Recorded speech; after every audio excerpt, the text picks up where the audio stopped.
think every minister of national defense recognizes that there is this moral contract, that these are the best patriots in the country, people literally willing to give up their lives in support of their country. And the quid pro quo.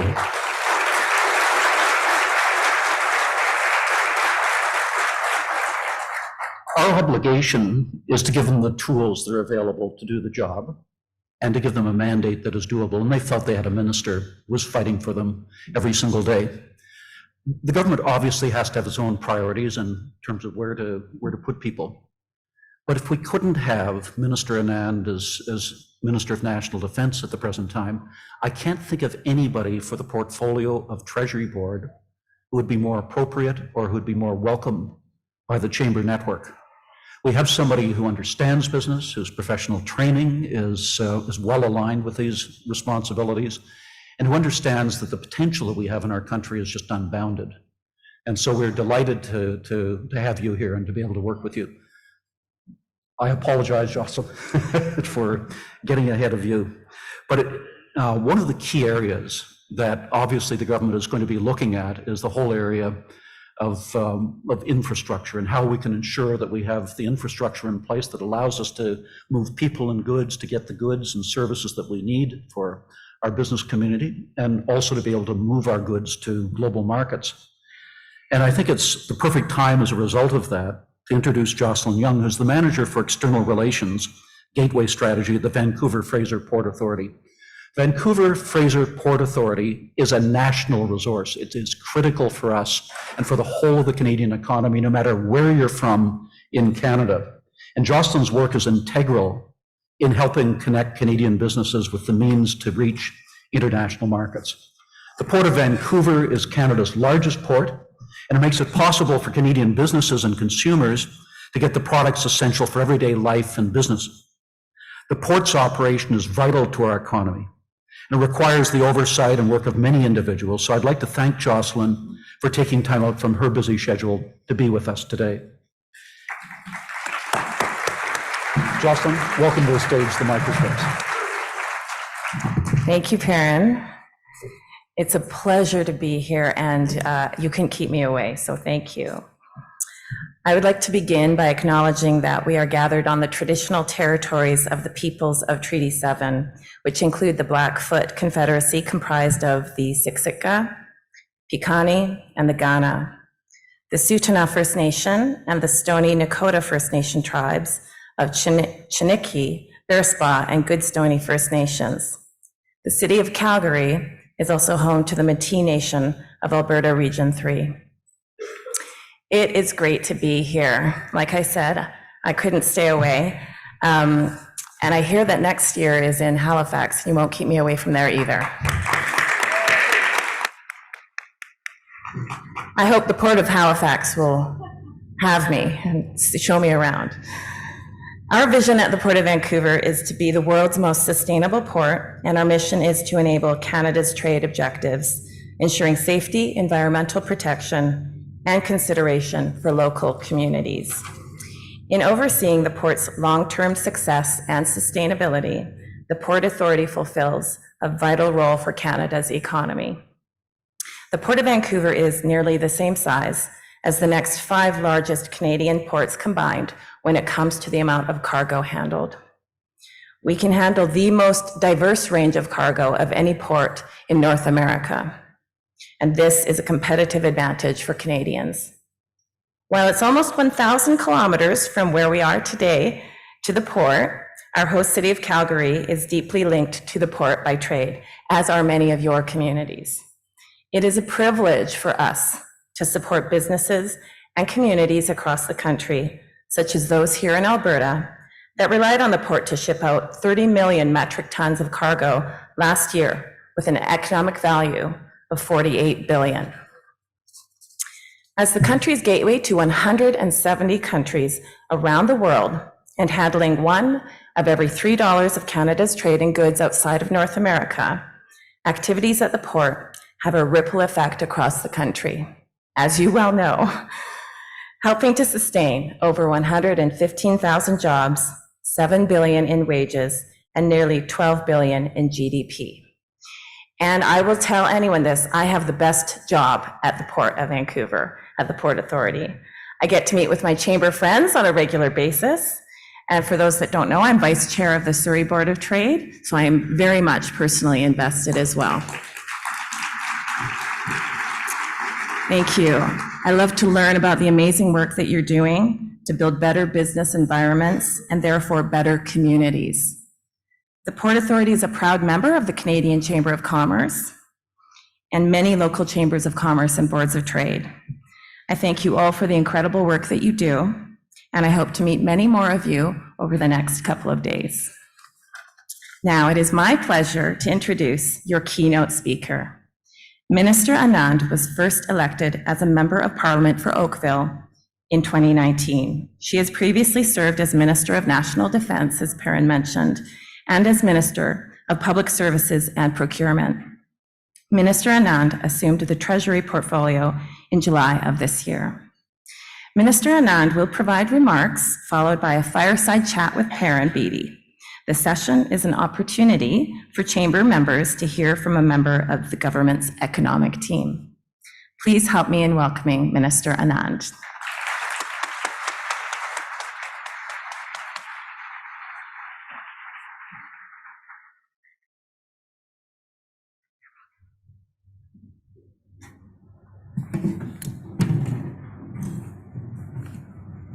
Well, thank you so much, Jocelyn, and Perrin, really thank you so much for inviting me here today. Bonjour tout le monde. C'est un grand plaisir d'être ici avec vous aujourd'hui. I told my team I was going to say, good morning, Calgary. So that's for all of you. Good morning. I'm so excited to be here with you today. And especially given that the title is Energizing Canada's Future. And I figure we really need to ensure that we have this conversation with energy, which is so central to everything we're doing. I wanted to start today by talking a little bit about my personal journey, and you'll see how this ties into a discussion about what I'm doing at Treasury Board and what we are doing as a Government of Canada in the area of economic policy.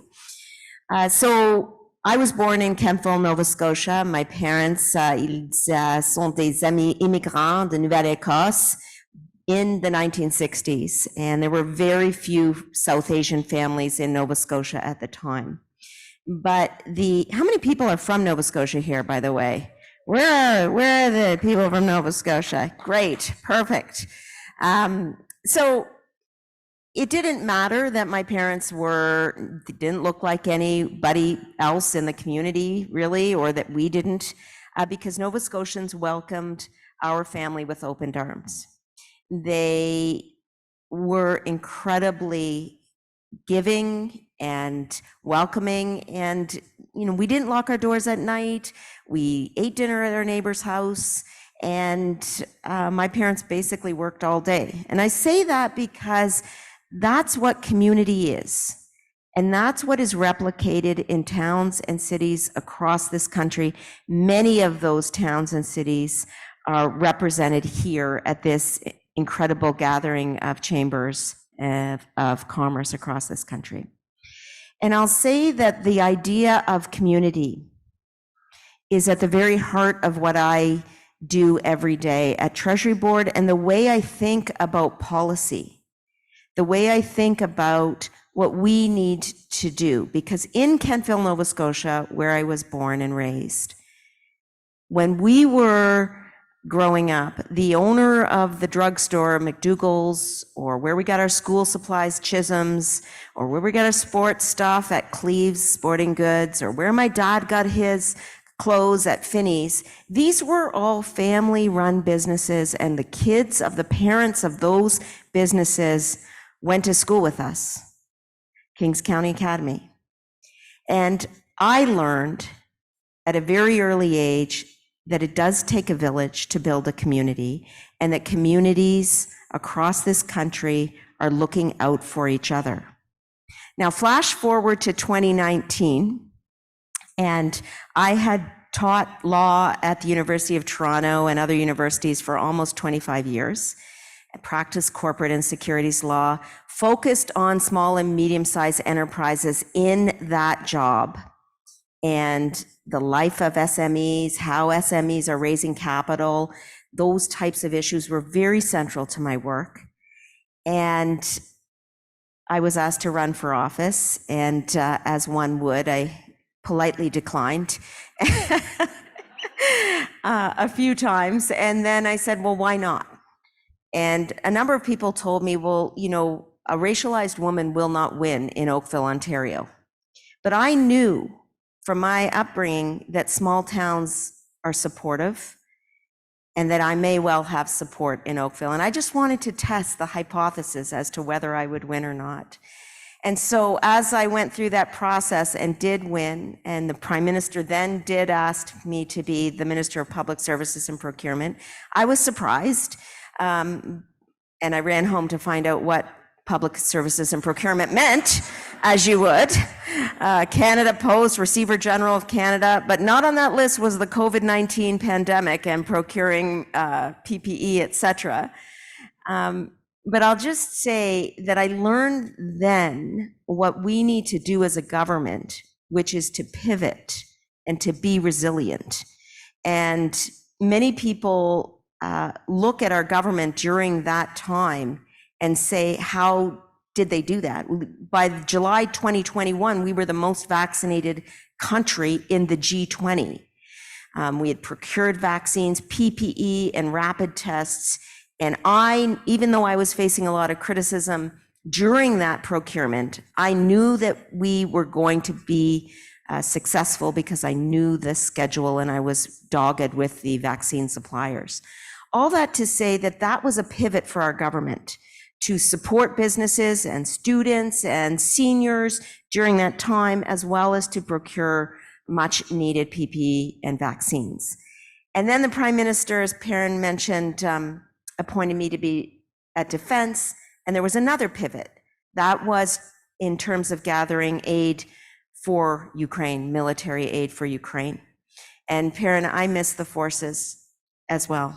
I am so touched by your remarks because the feeling is mutual, and I miss that role.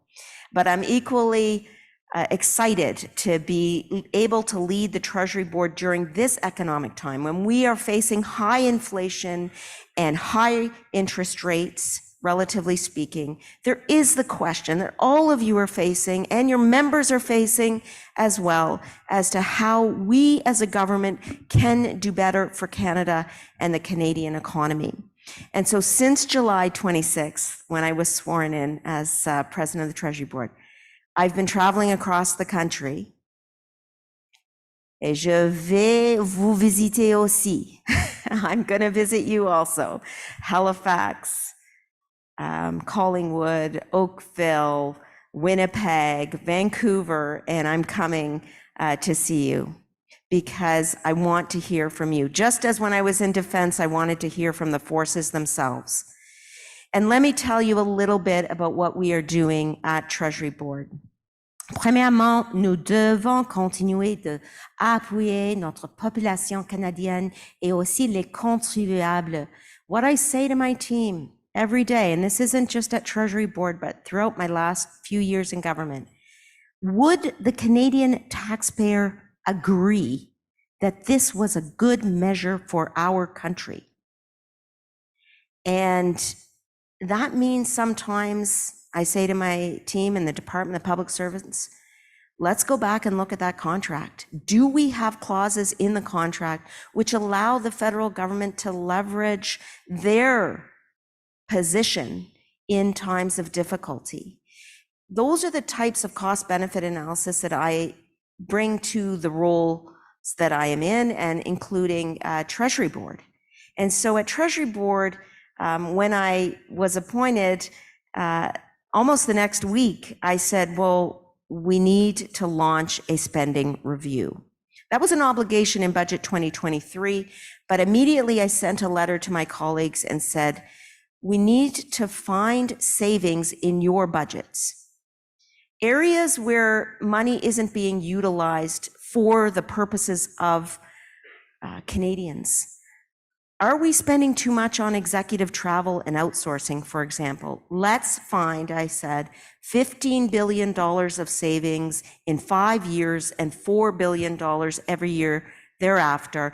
And let's focus those savings sur les objectifs canadiens, sur le soin de santé, sur l'environnement vert, sur l'abordabilité avec le logement, housing, the green economy, healthcare.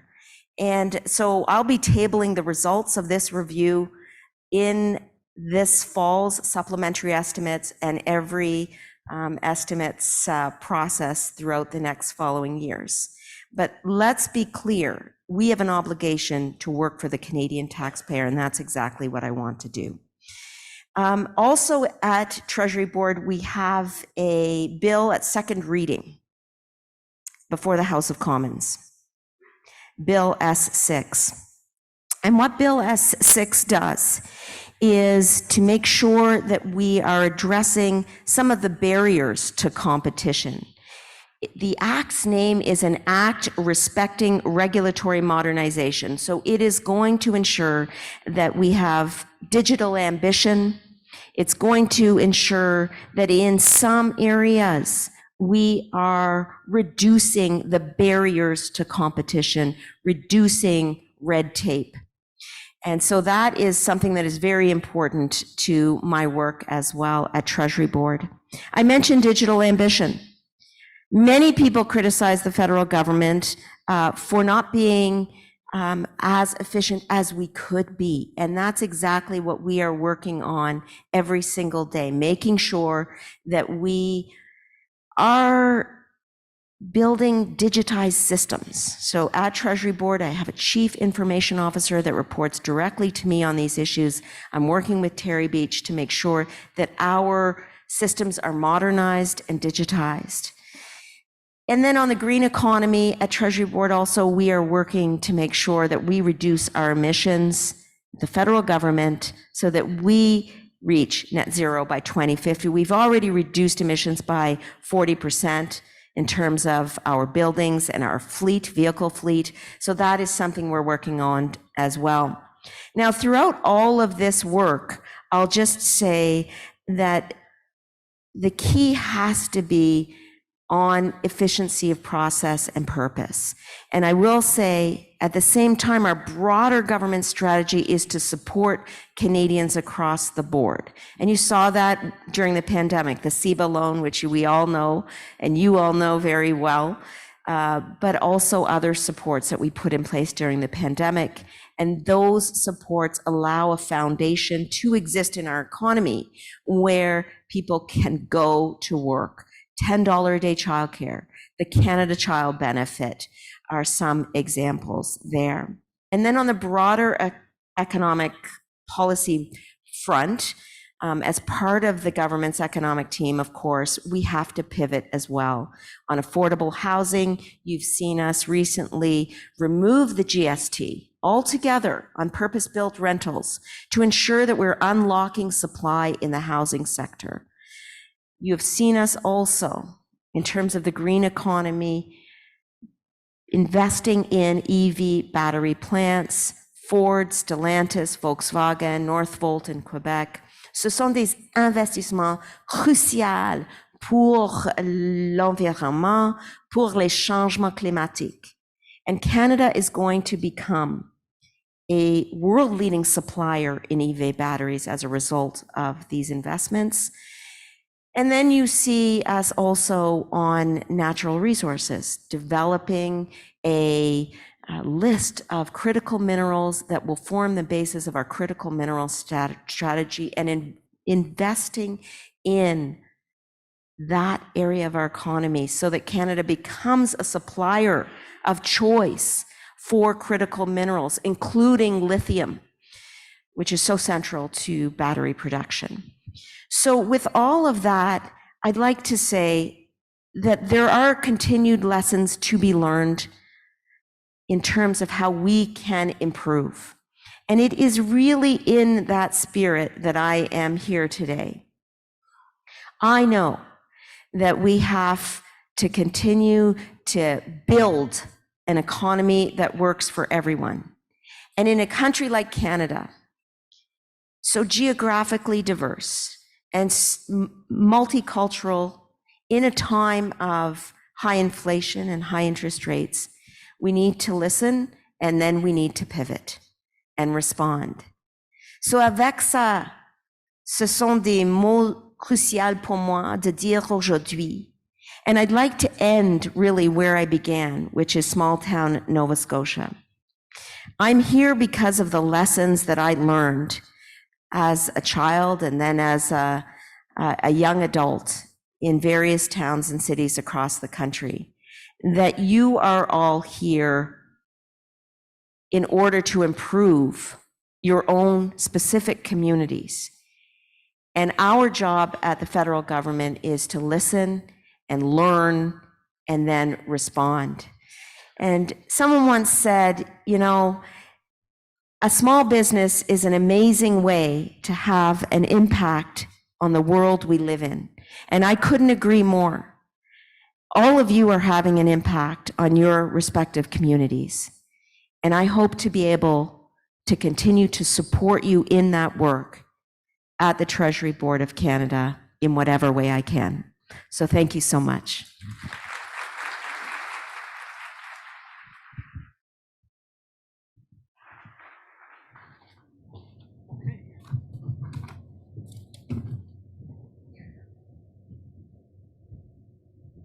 Well, Minister, thank you very much. Can you hear me? No. Testing 1, 2, 3. Yes. Minister, thank you very much. That was quite a tremendous tour d'horizon of all of your responsibilities that you have. And you From birth onwards. Well, you really have hit the ground running. The plan was for the two of us to have a conversation, but the opportunity is too good for delegates across the country to be able to ask their questions and to express their points of view because you've solicited their thoughts. So I want to invite people to come to the microphone with any questions you might have or comments for the minister, and we'll try to get through as many of them as possible. But let me, just as people are thinking of that, ask you one question, and that is in terms of the regulatory agenda. How will this manifest itself? In what tangible ways will business be able to see their capabilities being unleashed so that we can build the country? Well, it's a great question because in my remarks, I mentioned Bill S6, the act to modernize and reduce the regulatory burden on Canadians. But let me just dig a little deeper in terms of what that statute will bring forward. It proposes 45 changes to 28 pieces of legislation. So across the board, addressing issues raised by businesses themselves and by Canadians. So things like reducing the burdens on businesses, facilitating digital interactions with government, and making cross-border trade easier. That's all contained in Bill S6, which is at second reading right now in the House of Commons. Also, we are working on regulatory modernization writ large.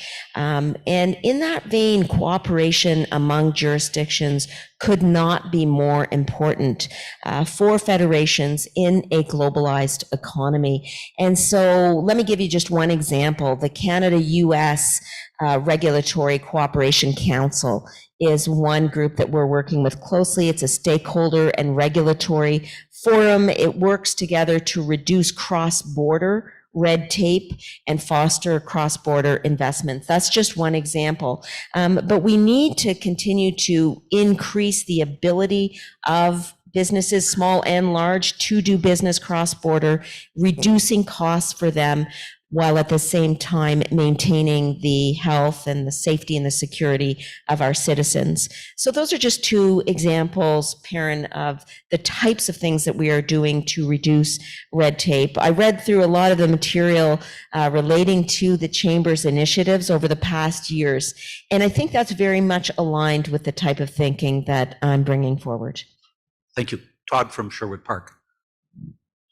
Thank you, Perrin. And thank you, Minister, for coming to Alberta. We really appreciate it, and thank you for speaking on behalf of the Canadian Federation. We really appreciate your appearance here, and everything you said today is great. I just want to also say that you had mentioned lithium, and we have a company here called E3 Metals, and they extract lithium out of brine from oil wells. That technology was not included in energy and the environment's definition of mining, and in our policy that we put forward a few years ago. You did that for us, and in doing so, it was a two-part policy where you also, after that, allowed flow-through shares so that this small Calgary-based company could attract investment. And they are now in the ground and producing lithium in their test sites in Alberta here. And I just want to thank you, your government, for doing that, because it means a lot to Alberta. It could mean $80 billion worth of resources for Alberta. So thank you very much. Well, Todd, thank you very much, because one of the things that I love to hear is the examples of government policy at work, right? At our 50,000 feet level, we don't get to hear often the real life examples of how government policy can help your business and therefore the Canadian economy to succeed. And there are a number, as you mentioned in your question and your comment, of environmentally practicable and also sustainable initiatives, incentives that will allow business to succeed. You highlighted one of them, but that's really an approach that we are taking to marry environmental sustainability with economic development and growth for the betterment of the entire country. And the fact that that's occurring here in Alberta, someplace so central to economic growth in Canada, warms my heart.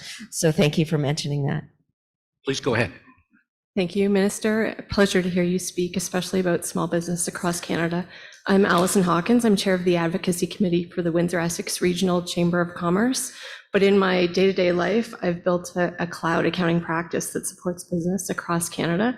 And one of the key things to simplify business for those business owners is access to their information in a way that is easily accessible, especially digitally.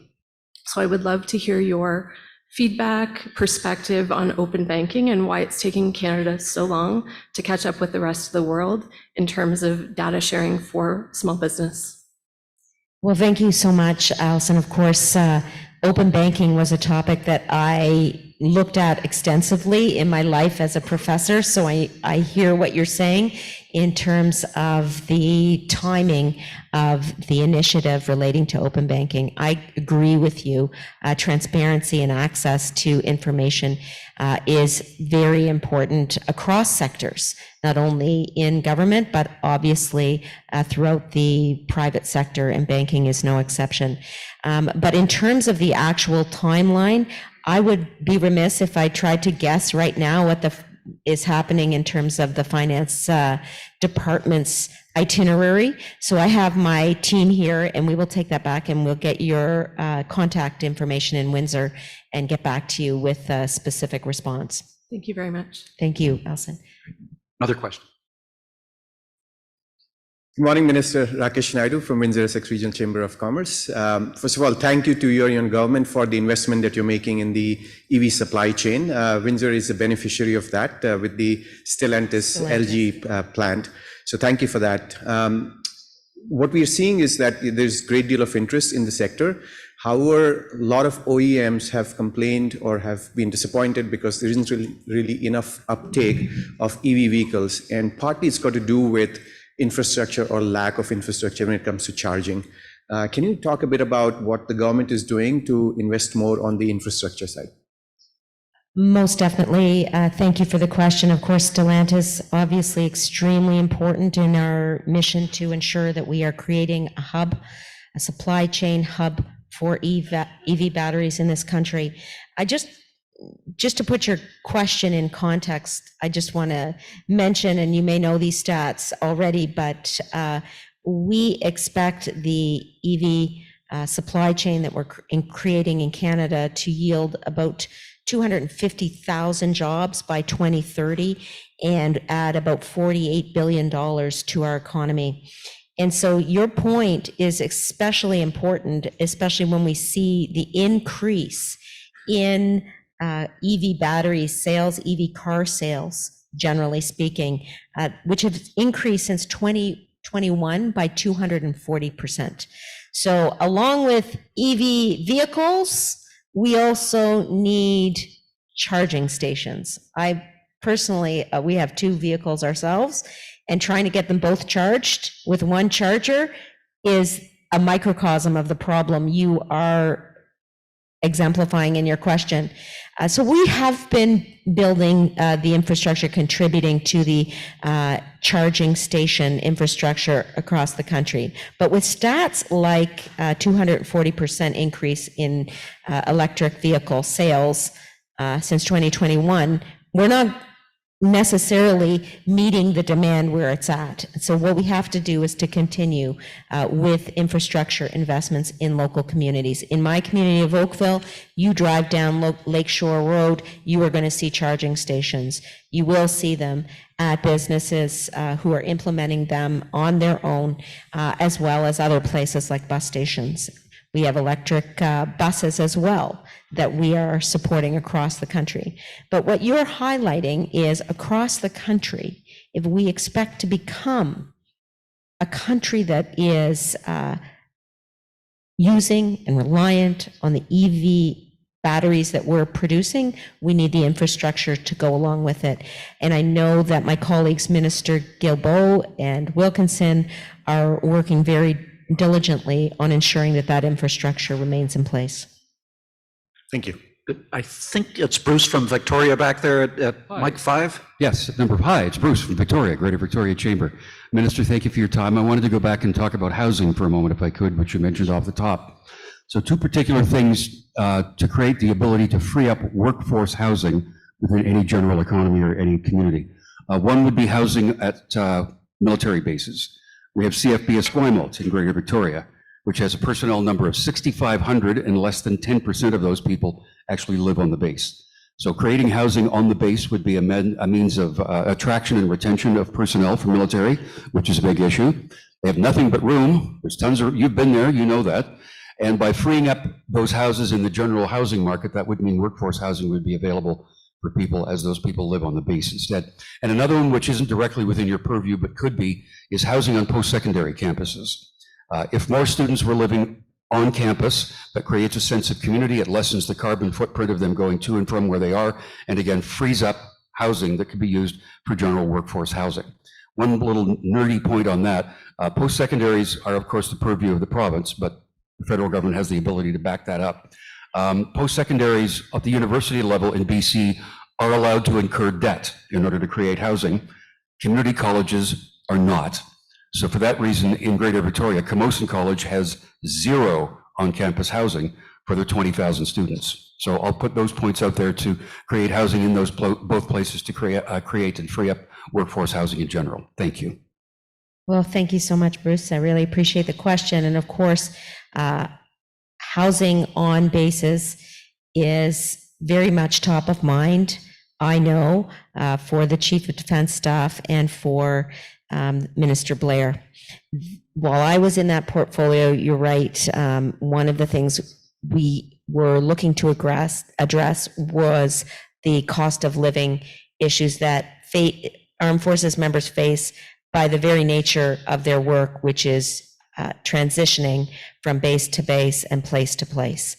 And so we have made amendments to the way in which armed forces members are paid, which hopefully will go some way to alleviating the cost of living issues. And on housing, I know from visiting bases across the country that we are making the changes that hopefully will be useful to address housing issues, which are prevalent in Esquimalt, but also in other bases across the country. Borden comes to mind. In terms of the affordable housing for students and others, you're right. We need to be working very closely with the provincial government and, in fact, municipalities that are in charge of permitting, for example, in the building of affordable housing. I know there's some innovation that is occurring in that area, especially as I speak with builders, even in my local community, about what they are doing for and with universities in the building of that type of affordable housing. What we can do at the federal government, however, is to work with these different stakeholders to ensure that construction companies, for example, and other stakeholders have the tools they need. So, for example, removing the GST on purpose-built rentals unlocking supply. We've heard from builders across the country since that initiative was launched in the summer that, they're building 3,000 more units, other places 5,000 more units, and we expect that to have a significant effect on the supply of housing in the medium to long term. The housing crisis, however, is real, and it's now. And so I know that Minister Sean Fraser is working very closely with mayors across the country to partner with them in terms of unlocking federal money for municipalities to be able to build.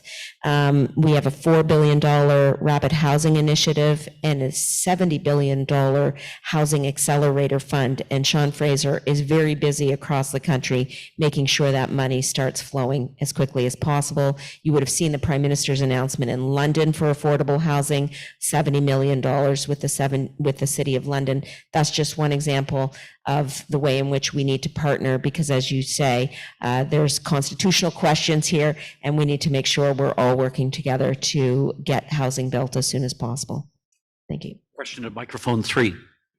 Thank you, Perrin, and thank you, Minister, for being here. I'm Corey Ruttercup, the CEO of the Greater Langley Chamber of Commerce, and you mentioned it in your comment, so I just wanted to pick up on that and ask if you can share the rationale, the thinking on CEBA from your government. I've got 1,000 members, 92% of which supported an actual extension on the forgivable portion. Even those that have already paid it back know that it was an important thing to do for those who hadn't paid it back.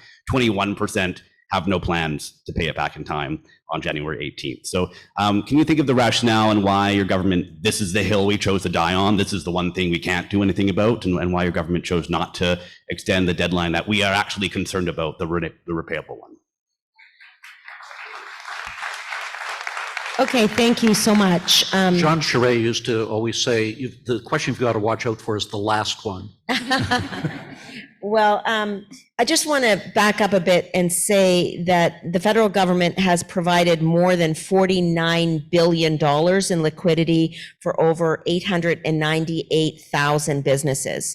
So at the beginning of the pandemic, it was very clear to us that we needed to support small business, and we did that, which your question didn't quite mention.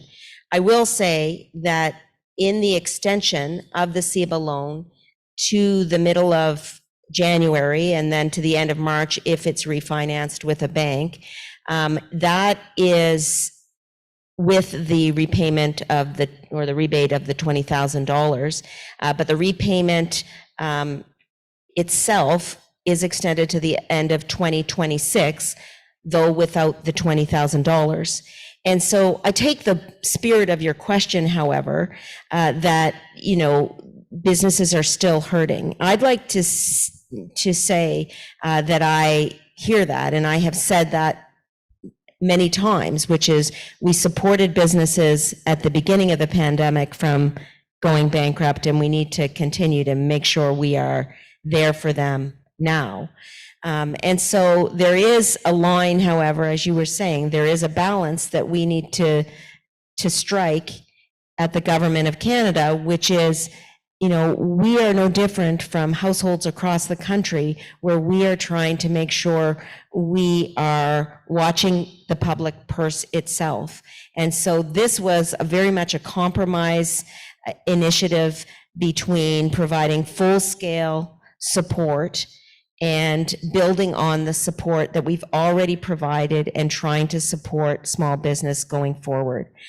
But I will say one more thing, which is the extension to the CEBA loan came after advocacy by many people in this room, including my own hometown of Oakville, Ontario.